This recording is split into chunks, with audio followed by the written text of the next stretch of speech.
Bharatiya Janata party Nitish Kumar का भले ही स्वाभाविक अलायंस नहीं हो, लेकिन लंबे समय तक भारतीय जनता पार्टी के साथ रहने के कारण नीतीश कुमार वहां कंफर्टेबल महसूस करते हैं। समय समय पर जब भारतीय जनता पार्टी को नीतीश कुमार ये समझने लगते हैं कि उन्हें दिक्कत हो रही है, तो वो पाला बदल के भारतीय जनता पार्टी को फिर लाइन पर लाने की कोशिश करते हैं। ऐसा ही कुछ देखने को मिल रहा है कि लगातार जिस तरह से 2013 के बाद नीतीश कुमार इधर से उधर कर रहे हैं, वो साफ दर्शा रहा है कि भारतीय जनता पार्टी को टाइट करने के लिए, टेकुआ की तरह सीधा करने के लिए नीतीश कुमार इस तरह का बात करते हैं। इससे पहले भी आपने देखा होगा कि 2013 में वो अलग हुए थे, 2015 में महागठबंधन के साथ बिहार की सत्ता में काबिज होने के बाद 2017 में उन्होंने भारतीय जनता पार्टी के साथ फिर से जाने का फैसला कर लिया था और रातों रात ये हो भी गया था। उसके बाद लगातार नीतीश कुमार भारतीय जनता पार्टी के साथ 2 चुनाव लड़े, 2019 का, और उसके बाद आपको मालूम है कि 2020 के चुनाव को भारतीय जनता पार्टी के साथ लड़ने के पहले सीट शेयरिंग के फॉर्मूले को लेकर के क्या कुछ हुआ था। लेकिन इन सब बातों में भारतीय जनता पार्टी को नीतीश कुमार ने बैकफुट पर ही रखा और भारतीय जनता पार्टी नीतीश कुमार की सभी बातों को मानने के लिए मजबूर हो गई। लेकिन इन सारी बातों के बीच अब जो सामने चीज़ें आ रही हैं वो बड़ा ही स्पष्ट है। सामने चीज़ें ये आ रही हैं कि नीतीश कुमार को लेकर के ये कहा जाने लगा है कि एक बार फिर से उनका मन डोलने लगा है और वो कोई बड़ा फैसला ले सकते हैं, और इस बड़े फैसले में कहीं ना कहीं नीतीश कुमार जो हैं वो भारतीय जनता पार्टी के साथ जा सकते हैं। इस बात को लेकर के कई तरह का खंडन भी आया है, लेकिन अब ये बात और ज़्यादा मजबूती के साथ कही जाने लगी है कि कहीं ना कहीं जिस तरह की बातें सामने आ रही हैं वो साफ बता रही है कि नीतीश कुमार को भारतीय जनता पार्टी अभी भी वेट की स्थिति में है। नीतीश कुमार को लेकर के भारतीय जनता पार्टी के भीतर जो बातें सामने आ रही हैं वो स्पष्ट कर रही हैं कि नीतीश कुमार अभी भी सकारात्मक स्थिति में भारतीय जनता पार्टी को रखे हुए हैं। भले ही वो महागठबंधन के साथ हों, लेकिन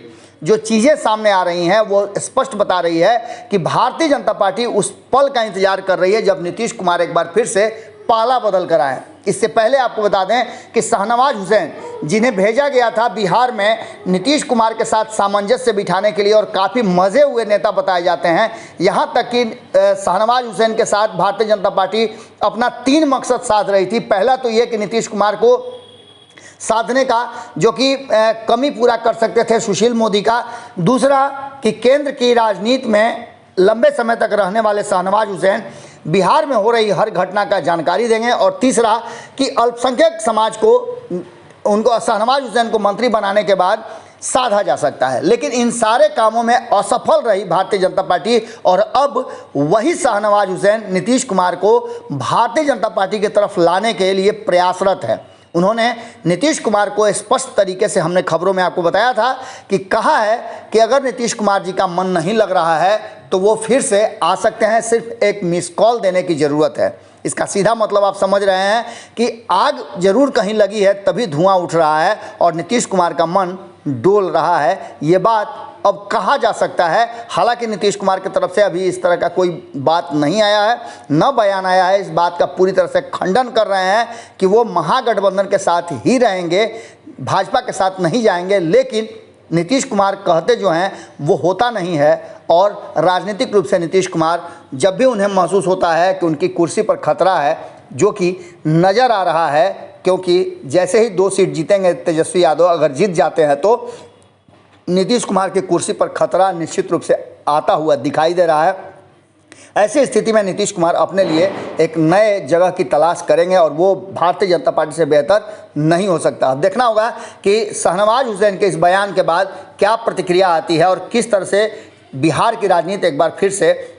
अपना आकार लेती है। जुड़े रहिए भारत लाइव के साथ।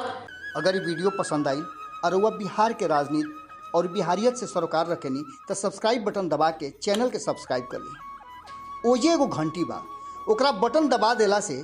कुल सटीक और मारक खबर रुआ मुफ्त में मिल जाई। अगर रुआ पत्रकारिता के हमनी के नया प्रयोग में सहयोग कर चाहतनी तो ज्वाइन बटन दबा दी। पेटीएम नंबर नोट कर ली 938681